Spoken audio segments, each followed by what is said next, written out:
Écho de la jeunesse. Droit, devoir, sexualité, relations humaines, bref, tout ce qui mine la vie des jeunes au quotidien. Écho de la jeunesse, Marc Foucault. Très ravi de vous retrouver, très nombreux côtiers sur la fréquence lumière à l'écoute de votre émission Écho de la jeunesse. Écho de la jeunesse est, comme vous le savez, votre émission qui parle de toutes les questions qui concernent la jeunesse. Alors en ce jour, nous revenons encore avec notre thème les bêtes noires en milieu scolaire. Nous revenons avec les solutions dans cette émission Écho de la jeunesse. Alors pour cela, je reçois encore les deux rédacteurs en chef de Lux Média. Il s'agit de monsieur Christophe Pungui, rédacteur en chef de Lux Télévision. Bonsoir monsieur Christophe. Bonsoir Marc. Et monsieur Marcel Gassiélé, rédacteur en chef Lux FM. Bonsoir monsieur. Bonsoir Marcel. monsieur Marc. Merci à vous d'être encore venu ce soir. Alors, tout de suite, nous commençons. Selon les sondages, monsieur Christophe, les bêtes noires sont rencontrées par rapport à la série de l'élève. Donc, les mathématiques pour les élèves de la série A et le français et l'histoire géo pour la série C et la série D. L'anglais et la philosophie et donc des bêtes noires communes pour toutes les séries. Pourquoi, selon vous? D'abord, permettez que nous puissions encore vous dire merci pour effectivement l'occasion que vous nous accordez de reparler de ce grand thème qui est les bêtes noires. Ici, je ne voudrais pas répondre tout de suite parce que, en me basant sur la question que vous posez, c'est comme si les bêtes noires seraient à l'apanage du lycée. Alors que même au collège, nous avons ici les bêtes noires. Par exemple, la dictée question qui est une matière crainte de nombreux élèves. Donc, il ne s'agit pas seulement des séries pour parler que du lycée, mais les bêtes noires concernent, j'ai presque envie de dire, tout le cursus scolaire. Même depuis le primaire, on peut toujours parler des bêtes noires. Bien sûr. Des calculs mentaux qui semblent difficiles. Alors, si vous voulez que nous puissions spécialiser les missions au niveau du lycée, c'est à vous de voir. Non, monsieur Christophe, en parlant du lycée, c'est parce que, comme je vous ai dit, c'est un sondage qui a été fait au niveau des élèves du lycée. Voilà pourquoi donc nous parlons. Mais bien sûr, nous savons que les bêtes noires, c'est pour tout. Alors, par exemple, parlons des maths. Les mathématiques sont l'une des matières les plus craintes des élèves. Ça, c'est depuis même le primaire. Depuis le primaire, les calculs, que ce soit les problèmes, très souvent, ça cause du fil à retordre aux élèves. Et puis, qu'est-ce qui fait que les mathématiques soient toujours considérées bêtes noires? C'est tout simplement parce que nous allons revenir donc sur la définition de ce que c'est une matière dite bête noire. Voilà. C'est tout simplement parce que les élèves n'ont pas de bonnes notes en maths. Et puis, très souvent, les élèves ne s'y intéressent pas dès le bas âge. Il n'y a pas adhésion à la matière. Mais moi, je voudrais plutôt parler de tout ce qui est littéraire parce que j'ai fait la série A. Donc, j'aurais un peu du mal de parler de ce qui ne me concerne pas. Donc, s'agissant des maths, moi, je souhaiterais que ce soit, par exemple, mon doyen qui en parle. Comme ça, là, moi, j'ai fait évoquer l'aspect philosophique. Vous, en tant que littéraire, est-ce que vous n'avez pas eu ces problèmes avec les mathématiques à votre époque? Dans notre pays, dès lors qu'une personne vous dit qu'elle a fait série A, ipso facto, les sciences lui ont été des bêtes noires. Donc, vous conviendrez avec moi que les maths, pour monsieur Christophe, étaient aussi des bêtes noires. Oui. Est-ce que c'était aussi le cas de monsieur Marcel Gassiélé? Oui, en tout cas,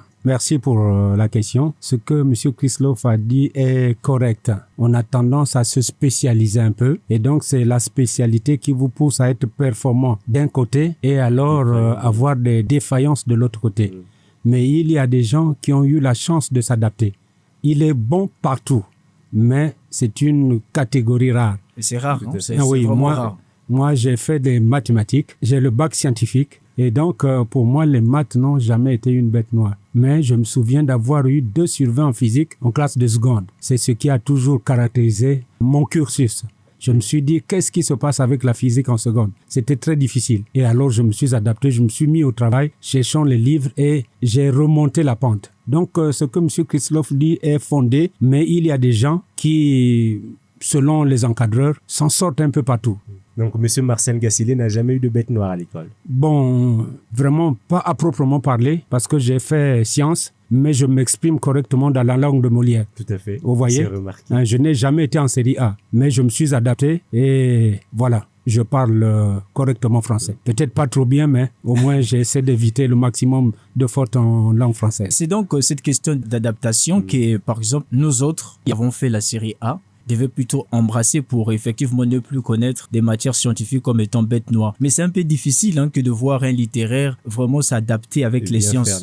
C'est très difficile. L'adaptation n'est pas facile, surtout pour quelqu'un qui est en série A pour embrasser les épreuves scientifiques. Bon, pourquoi la philosophie, par exemple, est considérée comme bête noire chez les élèves? C'est d'abord la façon dont elle est enseignée à l'école. La fois dernière, nous disons que les professeurs sont tellement pressés, ils sont tellement à cupide derrière les heures, parce que qui dit heure dit argent, qu'ils ne prennent pas le temps d'enseigner comme il se devrait. On ne vient pas à l'école lorsqu'on est enseignant pour ne dicter que les cours, mais il faut se soucier. Est-ce que les cours que moi je donne, est-ce que les élèves comprennent ce que j'enseigne? Très souvent, lorsque vous posez la question aux élèves sur la matière philosophique, même en série A, même les élèves qui sont en série Bien A, sûr. pour une nombrée, la philosophie est une bête noire.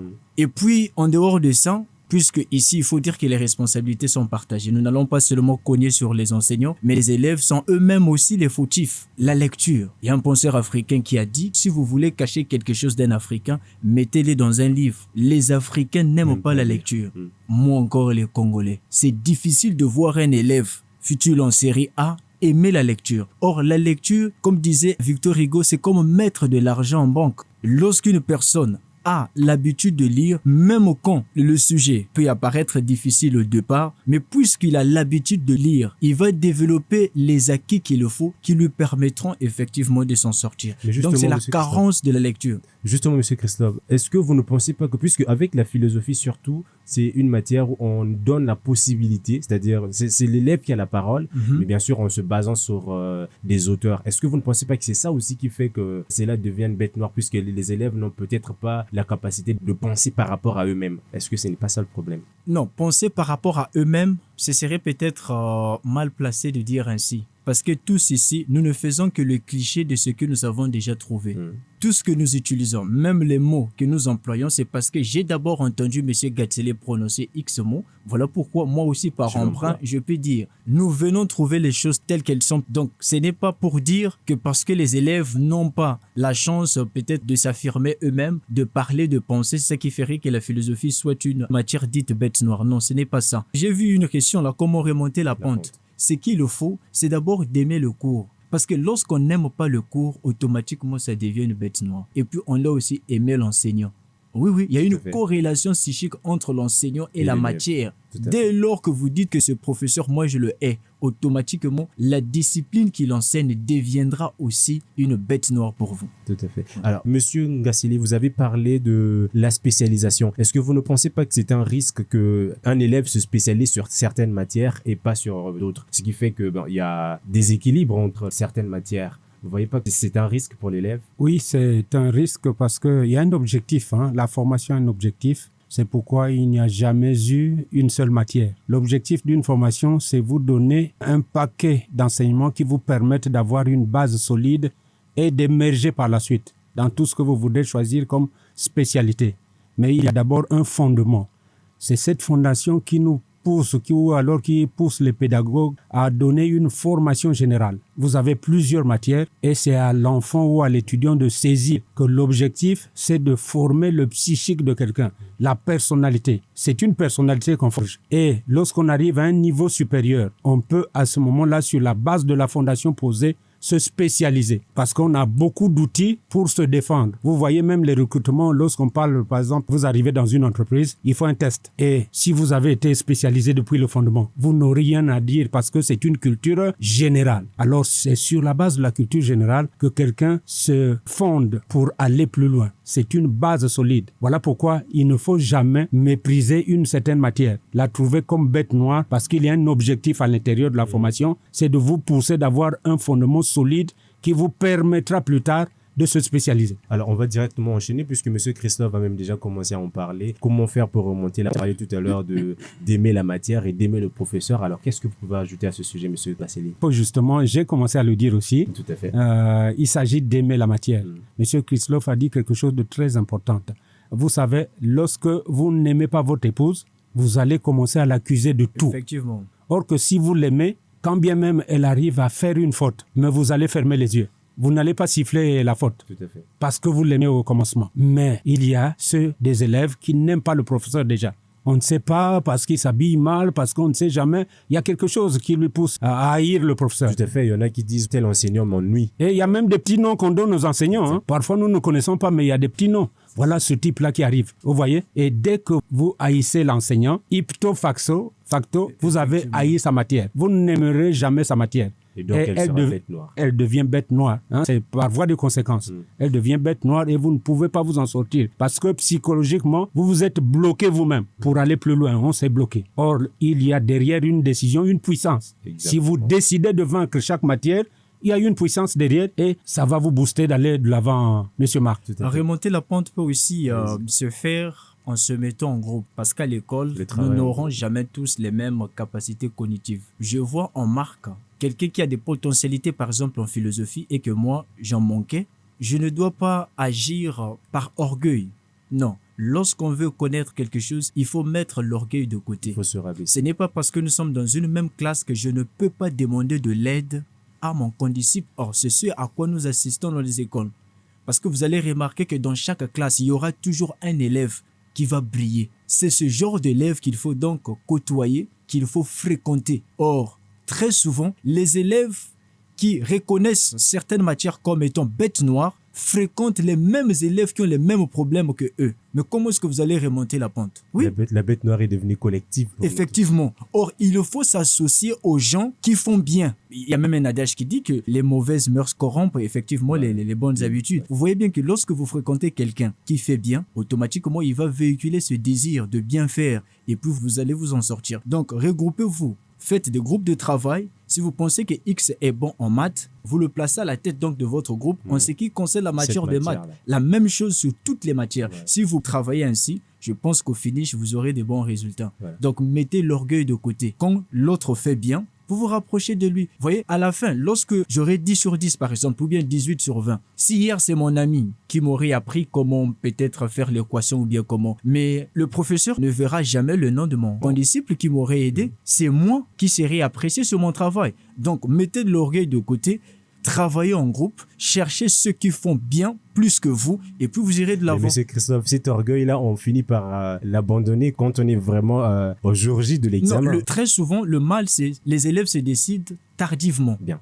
C'est à quelques jours de l'examen, vous les voyez maintenant fouiner, faire des recherches pour essayer de rattraper. Or, il y a un homme politique de chez nous qui a dit qu'il ne faut jamais rater le début. Parce que lorsque nous sommes dans une classe d'examen, en temps normal, l'examen se prépare dès le premier jour de la rentrée. Qu'est-ce que vous faites? Or, s'il faut attendre mai, juin, ce serait trop tard parce que vous aurez déjà toute une avalanche de leçons, puis les assimiler en un laps de temps, ce sera difficile. Et le temps perdu ne se rattrape pas. Effectivement. Alors, en résumé, on va dire aux élèves de ne pas s'isoler et de se décider tout. De se décider, effectivement, oui. Alors, à qui est-ce qu'on pourrait demander de l'aide? C'est ce qu'on venait déjà de dire tout à l'heure, qu'il ne faut pas s'isoler. Il faut demander de l'aide à ses amis, ceux qui peuvent bien faire. Alors, quel est le conseil qu'on peut donner à un enseignant qui dit à son élève, si tu ne comprends pas aujourd'hui, tu comprendras l'année prochaine. Donc, pour cet enseignant, prenez besoin de se donner la peine d'expliquer aujourd'hui parce que l'année prochaine est toujours là. Non, c'est une très mauvaise façon de faire parce que le professeur, nous l'avions déjà dit, c'est lui qui suscite l'admiration, sinon l'adhésion de sa matière aux élèves. Et le meilleur professeur doit attendre le dernier, pas le premier, mais vous devez être capable d'attendre l'élève qui a plus de difficultés. Si vous n'êtes pas capable d'attendre le dernier élève, cela signifie que vous vous êtes trompé de métier. Parce que lorsque vous avez prêté serment d'être un enseignant, c'est pour véhiculer le savoir. Or, en véhiculant le savoir, vous n'aurez pas les élèves qui auront tous la même capacité, par exemple, d'adaptation. Il y a des élèves qui peuvent rapidement assimiler les leçons. Mais il y en a de ceux qu'il faut attendre. Vous devez attendre. C'est même ça l'expression. Savoir attendre le dernier élève. Et puis, dans les solutions, il faut aussi voir ce que le gouvernement peut faire. Parce qu'on ne peut pas aussi demander à un professeur qui a en face de lui 300 élèves lorsqu'une salle est pléthorique. C'est aussi ça. Il est submergé. Il est submergé d'attendre tous les élèves. Or, avant, lorsque nous avons des classes d'à peine 30, 20 élèves, ça pouvait facilement se faire. Mais fréquenter les écoles aujourd'hui, dans une seule classe, vous avez 200, 300 élèves. Vous voyez bien que c'est difficile, mais combien même c'est difficile, puisque les conditions nous obligent, le professeur doit faire avec, initier. Nous ne sommes pas obligés chaque jour de venir faire cours. Vous pouvez prendre toute une journée. Par exemple, à l'école primaire, vous prenez toute une journée, vous essayez de faire des petits exercices pour jauger le niveau. Parce que très souvent, on parle des bêtes noires parce que les préacquis, les leçons de la basse classe, peut-être n'avaient pas bien été assimilées. C'est ça qui fait qu'effectivement, aujourd'hui, qu'on parle des bêtes noires. Or, toi, professeur, qui a le souci de voir les apprenants émerger, Il vous faut donc organiser des journées dites des séances. Donc, vous donnez l'occasion, par exemple, aux élèves d'exprimer, de vous dire ce dont ils ont besoin. Sinon que les difficultés qu'ils ont. C'est par rapport à cela que vous pourriez effectivement jauger des interrogations orales, des interrogations écrites. Ça ne se fait presque plus dans les écoles. Or, en temps normal, pour un bon enseignant, après un cours, après une leçon, il faudrait qu'il y ait une interrogation qui accompagne cette leçon. Mais ça ne se fait pas. Ça ne se fait pas. Alors, M. Ngasseli, pour compléter un peu ce à quoi M. Christophe venait de répondre, comment est-ce qu'on peut parler à un enseignant qui dit à son élève, écoute, si tu ne comprends pas aujourd'hui, tu peux attendre l'année prochaine? Ce qu'il y a lieu de connaître dans ce cadre-là, je sais que beaucoup d'enseignants n'y arrivent pas par vocation. Beaucoup n'y arrivent pas par vocation. Ils sont obligés d'être là parce qu'il faut trouver un boulot. Quand on y arrive par vocation, on sait à quoi s'en tenir. On se juge soi-même à travers les élèves. Tu te dis, est-ce que ce que j'enseigne est compris et assimilé? Il faut que l'enseignant arrive à se poser des questions. Ainsi, c'est en se posant des questions qu'on essaie de changer, de varier la manière de transmettre les connaissances. À ce moment-là, vous êtes pour aider les élèves à pouvoir aller de l'avant. Mais si vous avez déjà des tares ou des faiblesses, effectivement, vous serez un élément qui va constituer un frein pour l'avancement des études. Et Marc, très rapidement, en temps normal, le professeur ou bien l'enseignant devait déjà donner aux élèves le goût, l'appétit, passez-moi les termes, dès le premier jour de la rentrée. Parce que c'est au premier jour que les choses se décident. Si vous faites une belle prestation devant les élèves, je vous jure que votre matière sera aimée. Vous parlez de prestations comme si ça allait être un concert ou un spectacle. Non, vous savez, enseigner est un art. Oui, enseigner est un art. Vous pouvez avoir l'intellect, mais vous n'avez pas les compétences qu'il faut pour véhiculer effectivement les connaissances que vous avez. Or, je parle de prestations comment? Le premier jour en temps normal, ce n'est pas un jour où on viendra faire cours. Non. Lorsque vous arrivez au premier jour, combien même vous pouvez avoir cours après, mais faites de telle sorte que vous créez déjà une atmosphère de confiance entre vous et les élèves. Une fois que cette atmosphère de confiance est créée, je vous dis, même si ce que vous allez leur enseigner à la suite sera difficile, ils vont rapidement assimiler cela parce que vous aurez inculqué quelque chose de fondamental en eux. Mais très souvent, les enseignants se constituent en bourreaux, en tyrans. Lorsqu'ils arrivent, ils ne veulent même plus parler aux élèves. Vous venez étaler votre vie privée, moi j'ai été ceci. Non, nous n'avons pas besoin de ça. Nous avons plutôt besoin que vous puissiez nous donner le repère. Qu'est-ce qu'il faut pour effectivement aimer votre discipline? Soyez un modèle. Soyez un modèle. Moi, je connais des gens qui disaient que je n'irais pas en Angleterre. Mais pour avoir été devant les professeurs qui leur ont communiqué le goût, l'appétit même de l'anglais, mais aujourd'hui, ils parlent très correctement l'anglais. Donc, ce n'est que ça. Très souvent, les élèves parlent des bêtes noires, c'est parce qu'ils n'ont pas eu des professeurs qui pouvaient leur en donner la joie ou sinon le goût de s'y mettre. D'accord. Alors, on a parlé donc du regard que l'élève doit avoir face à son professeur dans la matière de bête noire. Maintenant, inversement, quel est le regard qu'un enseignant doit avoir sur un élève pour lequel sa matière est une bête noire? Monsieur Marcel. Oui, un enseignant devrait d'abord prendre conscience de lui-même lorsque l'élève est en difficulté. Alors, il serait là pour l'aider parce que transmettre les connaissances, c'est une façon d'aider, d'assister quelqu'un qui est en mal. Alors, l'enseignant devrait prendre la hauteur pour trouver des mots simples afin que l'élève comprenne et que celui-ci sorte de la difficulté qu'est justement sa discipline. Mais pourtant, on rencontre des enseignants qui disent « Nous sommes dans un monde de Pierre et Jacques, celui comme je m'en fous ». Justement... Vous vous êtes trompé de métier. Voilà. C'est des gens qui ne sont pas arrivés par vocation. Et ils sont très nombreux aujourd'hui. Vous voyez des catégorisations. Actuellement, il y a des appelés volontaires. Des gens qui n'ont que des bourses de 50 000. Est-ce que vous êtes sûr qu'il aura la motivation? C'est une question très importante. Vous avez au collège des appelés volontaires. Vous avez au lycée des appelés volontaires. Mais ils sont boursiers. Et la bourse est de combien? Renseignez-vous. C'est 50 000, 60 000, 70 000. C'est une bourse. Quelqu'un n'aura jamais de la motivation pour ces choses-là. Donc, celui qui tombe, je m'en fous, partira bien de là. Le fondement n'est pas bon. Comme dernière question, quelles sont donc les conséquences des bêtes noires en milieu scolaire, M. Christophe? C'est l'échec. Parce qu'une fois qu'une matière est toujours pourvue une bête noire, au finish, nous aurons l'échec. Vous n'allez jamais réussir. Pour une matière, on va échouer. Mais est-ce que vous savez que nombreux sont ceux qui n'ont pas, par exemple, satisfait un examen parce qu'il aurait juste manqué un point sur les maths, qu'il avait raté l'examen. Donc cela signifie qu'une seule matière, dite bête noire, peut faire de telle sorte que vous manquiez à ce qu'effectivement vous voudriez. Alors. Donc l'échec, c'est le corollaire même des bêtes noires. Voilà pourquoi il faut toujours se battre, à travailler bec et ongle pour faire de telle sorte que combien même aujourd'hui, X matière était pour moi une bête noire. Tout à l'heure, le doyen venait encore d'insister là-dessus. Derrière la décision, il y a une puissance. L'homme est la mesure de toutes choses. Ce n'est pas parce que hier, je ne faisais pas bien les maths qu'aujourd'hui, je dois continuer à ne pas bien faire les maths. La décision. Lorsque l'être humain a été créé pour se surpasser, mais l'être humain n'a pas été créé pour garder le statu quo. Non, nous avons tous appris l'alphabet français, mais ce n'est pas tout de suite que nous avons assimilé les 26 lettres. C'était d'abord A, B, C, D, E. On s'arrêtait là. On pouvait viser F après, jusqu'à répéter tout l'alphabet. C'est la même chose. Si aujourd'hui les mathématiques sont pour vous bêtes noires, cela signifie qu'il y a quelque chose qui fait qu'effectivement jusqu'à maintenant, vous n'arriviez pas à cerner le cœur même de la matière. Et voilà pourquoi vous n'avez toujours pas de bonnes notes. Commencez d'abord par discerner. Commencez d'abord par trouver la faille. Est-ce que c'est vous-même la faille? Est-ce que c'est l'enseignant? Est-ce que c'est votre propre comportement? Parce que lorsque vous n'aimez pas la lecture, nous avions parlé de ça, lorsque vous ne lisez pas, pour vous les cahiers ne sont faits que pour recopier. Une fois à la maison, vous les jetez, c'est comme si ce sont les souris qui viendront lire à votre place. Mais attendez-vous à avoir des sales notes. Donc cherchez d'abord la faille. C'est quoi la faille? Si c'est vous-même, changez de comportement, agissez et puis voyez la suite. C'est comme ça. Voilà, c'était donc votre dernier mot, Monsieur Christophe. J'espère que vous en avez profité ou quelque chose à ajouter. Alors, Monsieur Marcel Gassile, pour clore cette émission, votre dernier mot. Oui, les bêtes noires, cela va sans dire, ne sont là que pour ceux qui ne veulent pas aller plus loin. Il n'y a rien de facile sous le soleil. Rien de facile. Vous voyez même un petit enfant qui naît, manger est un problème. Parfois, il se mord sa propre langue. Pourquoi? Parce que tout est difficile. Et tout n'est pas impossible. C'est pourquoi, s'il y a échec scolaire, c'est parce qu'on ne veut pas braver. On est freiné, on se limite. Or, il faut aller au-delà. Il faut mouiller le maillot, comme on le dit. Il y en a qui font 2, 3, 4 fois le baccalauréat. Ils ne réussissent pas. Mais ils n'ont jamais fait le point. Pourquoi je ne réussis pas? Il faut s'asseoir soi-même et regarder quelle est ma situation. Qu'est-ce qui constitue pour moi une bête noire? Après, on fait une revisitation des notions et on va de l'avant.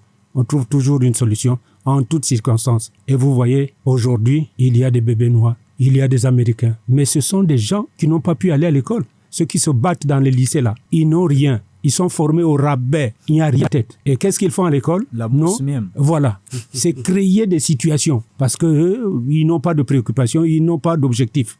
À l'école, ils y arrivent pour créer des situations. Pour un rien, c'est des bagarres, c'est des cailloux qu'on se lance les uns sur les autres. Et ça va aboutir à quoi? Est-ce que les parents ont besoin de ça? Jamais. Et donc, il s'agit de prendre conscience. Chacun devrait prendre conscience que la vie, c'est une roue. Et chacun, à sa manière, vient jouer sur la scène et s'efface ensuite. C'est ça la personnalité. Il faut impacter les autres. Que j'ai été sur la terre, j'ai fait quelque chose. Les gens aussi ont gagné de cette chose-là, Monsieur Marc. Voilà. Merci beaucoup, Monsieur Gassile. Alors, vous l'avez compris, chers auditeurs, pour vous qui avez des bêtes noires, en tout cas, fixez-vous des objectifs, ouvrez-vous aux autres, ne restez pas enfermés chez vous en train de vous plaindre, mais en tout cas, ouvrez-vous aux autres et vous verrez que les choses vont changer. C'est par là que nous mettons un terme à cette émission. Je rappelle que nous parlions des bêtes noires au milieu scolaire. C'était donc le 2e numéro où je recevais Monsieur Christophe Pungui, rédacteur en chef de Lux Télévision. Merci, Monsieur Christophe, pour votre disponibilité. Merci, Marc. Merci vraiment. Et aussi, Monsieur Marcel Gassile, rédacteur en chef de Lux FM. Merci, Monsieur Marcel. Merci, Marc Mfoukou. Moi, c'est Marc Mfoukou. Et de l'autre côté de la technique, c'était Ken Kibwanga, le réalisateur, et Flavien Landa, le technicien. Je vous donne rendez-vous prochainement pour un nouveau numéro. D'ici là, bonne suite de programme sur Lux FM. Bonsoir.